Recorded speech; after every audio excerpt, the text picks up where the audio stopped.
15 Disturbing True Horror Stories. It's strange how some moments in life feel completely normal, until years later when you realize something about them was terribly wrong. A sound in the hallway when no one was home. A person staring from the dark when you were certain you were alone. A place that felt wrong for reasons you couldn't explain. The people in these stories didn't think they were stepping into danger. They were just living ordinary nights. But sometimes, the ordinary becomes something else. These are 15 disturbing true horror stories. And tonight, we begin with the first three. Story 1. The Night Shift Patient. In 2019, a nursing assistant named Claire worked the overnight shift at a small private hospital in Ohio. Night shifts were usually quiet. Most patients were asleep, lights dimmed, and the halls empty except for the occasional squeak of a medicine cart. Claire preferred nights. Less drama, less noise. But one particular shift started to feel strange around 2:30 a.m. She was reviewing patient charts when she noticed something odd on the hallway monitor. A door had opened. Room 214. The problem was, room 214 was empty. The patient who had been staying there had been discharged earlier that afternoon. At first, Claire assumed housekeeping had gone in. But when she checked the hall camera again, no one was there. The door slowly closed. She felt uneasy but tried to ignore it. Hospitals made strange noises all the time. Pipes, air vents, doors shifting with pressure. Still, something made her get up. The hallway was completely silent as she walked toward room 214. Fluorescent lights hummed overhead. When she reached the door, it was slightly open. Claire pushed it wider. The room was dark. But something immediately caught her attention. The bed was no longer empty. Someone was lying under the sheets. Her heart jumped. "Hello," she said. No answer. She stepped closer. The figure under the blanket wasn't moving. Claire slowly pulled the sheet down and froze. The bed was empty. There was no one there. Yet the blanket had clearly been shaped around a body. Claire backed away, her skin crawling. That's when the call light in the room suddenly turned on. The red button flashed, but there was no patient to press it. Before she could react, the hallway intercom crackled. A voice came through. Soft, barely audible. A nurse. Claire ran out of the room. The next morning, she told a senior nurse what happened. The older woman didn't look surprised. Instead, she quietly asked one question. Was it room 214? Claire nodded. The nurse sighed. Then she told her something that made the night even more disturbing. A patient had died in that room 2 weeks earlier, at 2:30 a.m. And since then, every few nights, the call light still turns on. Story 2. The Woods Behind the House. Daniel grew up in a quiet neighborhood in Pennsylvania, surrounded by dense forest. Behind his house stretched miles of trees. As kids, he and his friends loved exploring the woods. But there was one rule his parents always repeated. Never go too far past the old creek. Daniel never understood why. Until the night he broke that rule. It happened when he was 16. One summer night, he and his friend Mark decided to sneak out and explore deeper into the woods than they ever had before. They brought flashlights and followed the creek upstream. For nearly 30 minutes they walked through the darkness. Eventually, they reached an area where the trees grew strangely thin. The forest opened into a small clearing. And in the center of it stood something neither of them expected. A small wooden chair. Just one. Sitting alone in the middle of the clearing. Mark laughed nervously. Someone probably dumped it here. But something about it felt wrong. The chair looked old, rotting, and strangely, it was facing directly toward the path they had just walked from, like it had been placed there to watch. Daniel stepped closer. That's when he noticed something carved into the back. A name. His name. Daniel. His stomach dropped.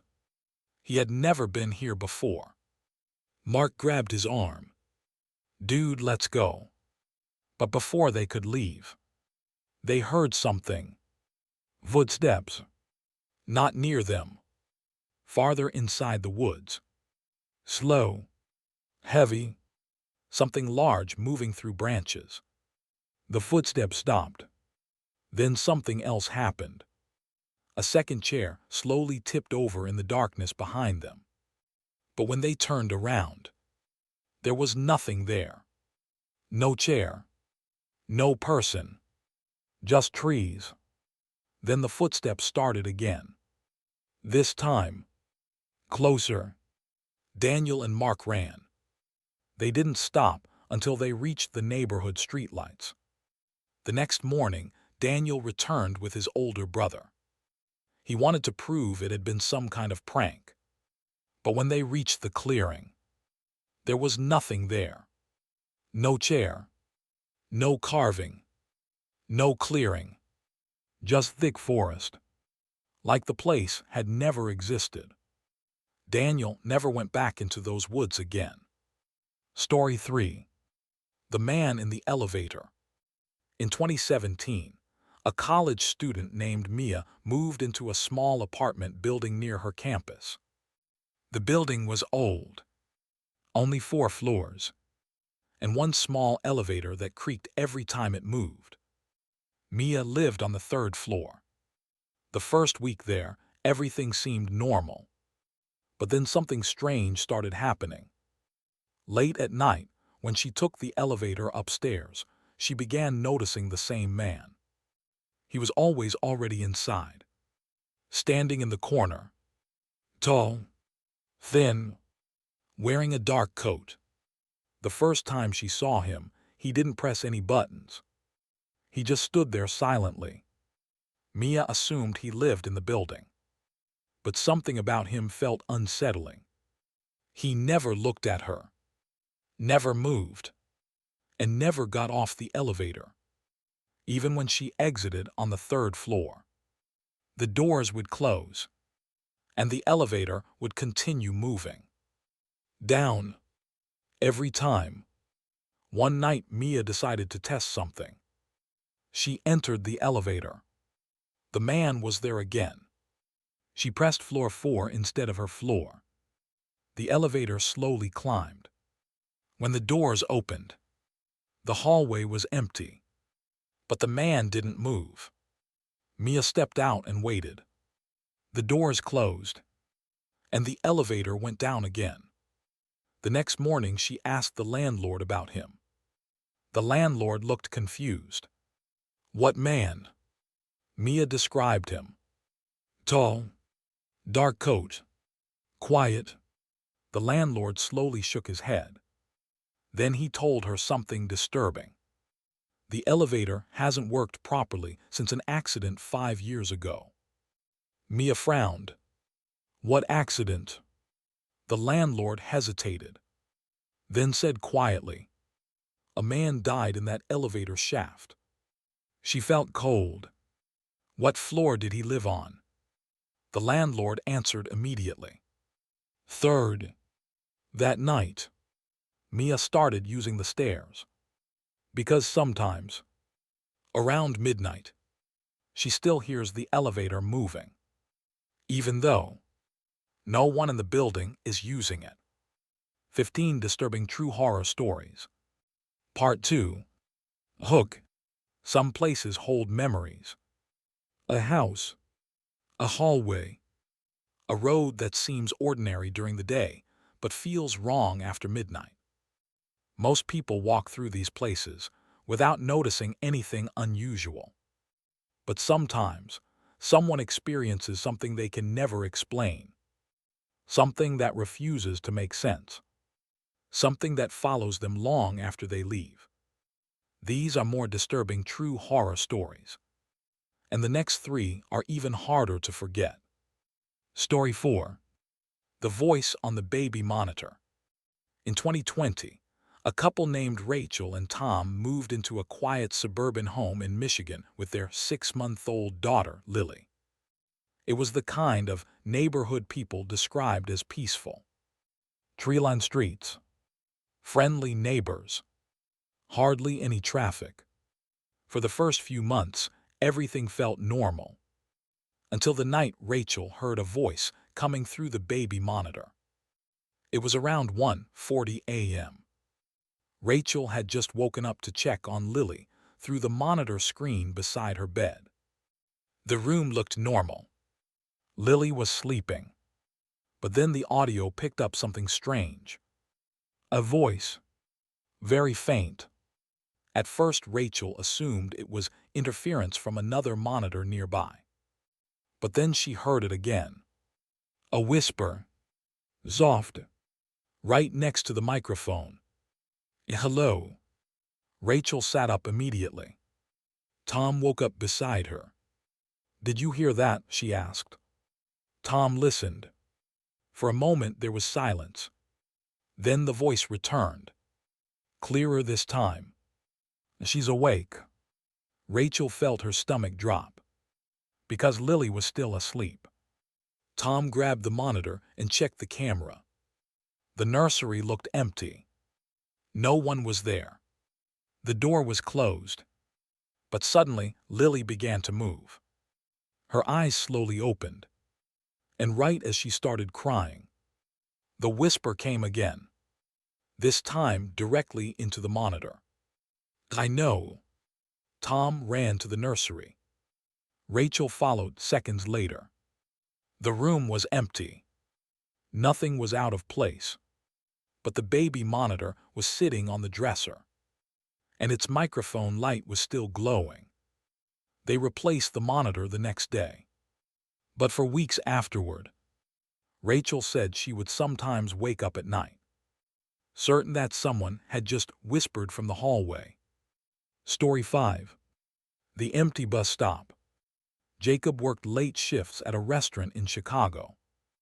Because he didn't own a car, he always took the bus home after midnight. The route was simple. One stop, one transfer, then a short walk home. After months of the same routine, he could practically do the trip with his eyes closed. But one night something happened that he still can't explain. It was just after 12:30 a.m. when Jacob reached the transfer stop. The street was empty. No cars. No pedestrians. Just a flickering streetlight above the bus shelter. He sat down and waited. A few minutes later, someone sat beside him. Jacob hadn't heard them approach. He glanced over. A woman. She looked normal enough. Pale skin. Long dark hair. Wearing a gray coat. But something felt strange. She was staring straight ahead. Completely motionless. Neither of them spoke. After about 2 minutes, Jacob noticed something odd. He couldn't hear her breathing. He tried not to stare, but curiosity got the better of him. He looked again. Still perfectly still. Then the woman slowly turned her head toward him. Her eyes were wide. Unnaturally wide. And her expression was completely blank. She spoke softly. Did you see it too? Jacob frowned. See what? The woman didn't answer. Instead, she pointed toward the road. Jacob turned to look. Nothing. The street was empty. When he turned back, the woman was gone. Completely gone. The bench beside him was empty. Jacob stood up confused. There were no footsteps. No sound of someone walking away. Just silence. Then something else happened. Across the street, under another streetlight, he saw the woman again. Standing perfectly still. Watching him. The bus arrived seconds later. Jacob got on immediately, and when the bus drove past the streetlight, the woman was gone again. But even now, whenever Jacob waits for a bus late at night, he sometimes feels like someone is sitting beside him, even when the bench is empty. Story 6. The Locked Basement Door. In 2015, a man named Victor bought an old farmhouse outside a small town in Kentucky. The house was cheap, probably because it had been vacant for years. Victor didn't mind. He liked quiet places. The house needed repairs, but overall it seemed solid. Except for one thing. The basement. The basement door was located in the kitchen floor. A heavy wooden hatch with a rusted metal latch. When Victor first tried to open it, he realized it was locked. Not from the outside, from the inside. He assumed the previous owner had sealed it for safety. But curiosity eventually got the better of him. One afternoon, he used tools to pry the hatch open. The smell hit him immediately. Damp. Old. Like something that had been sealed away for years. Victor grabbed a flashlight and climbed down the stairs. The basement was small. Concrete walls. Dirt floor. Old pipes running along the ceiling. But something strange stood in the center of the room. A wooden door. Freestanding. Not connected to any wall. Just standing upright by itself. Victor slowly approached it. The door had scratches all over it. Deep claw-like marks. And on the surface, someone had carved dozens of words. Over and over. The same sentence. Don't open it. Victor felt uneasy. But curiosity pushed him forward. He grabbed the handle. It opened easily. Behind the door, there was nothing. Just empty space. No room. No hallway. Only darkness. Victor shined his flashlight inside. The beam disappeared into blackness. He leaned forward slightly, trying to see more. Then he heard something. From inside the darkness. Breathing. Slow. Heavy. Victor slammed the door shut instantly. He ran upstairs and locked the basement hatch again. The next day he called the real estate agent and asked about the house's history. The agent hesitated before answering. Then she told him something disturbing. The previous owner had sealed the basement years earlier. After claiming, he kept hearing someone breathing under the floor, even when the basement was empty. Victor never opened the hatch again. But sometimes late at night, when the house is completely silent, he still hears something from beneath the kitchen floor. Breathing.